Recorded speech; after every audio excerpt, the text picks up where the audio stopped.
এটা হলো ভিক্টিমের ডিভাইস, অর্থাৎ যিনি রাউটার অথবা ওয়াইফাই নেটওয়ার্কের মালিক।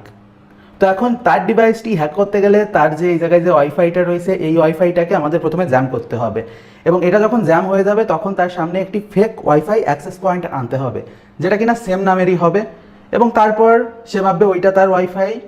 তো সেটা ভেবে সে পাসওয়ার্ড বসাবে এবং বসানোর পর পাসওয়ার্ডটি চলে আসবে হ্যাকারের কাছে। এটা একটি খুবই সিম্পল।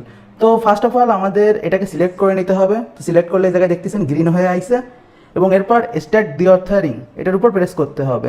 সো এরপর আমাদের চাপ দিতে হবে স্টার্ট ইভিল টুইনে, তাহলে আমাদের অ্যাটাকটি শুরু হয়ে যাবে। সো দি অর্থার এবং ইভিল টুইন অ্যাটাক দেওয়ার কারণে আমাদের এখানে কিন্তু দেখতে পাচ্ছেন ওয়াইফাইটি অটোমেটিক ডিসকানেক্ট হয়ে গেছে।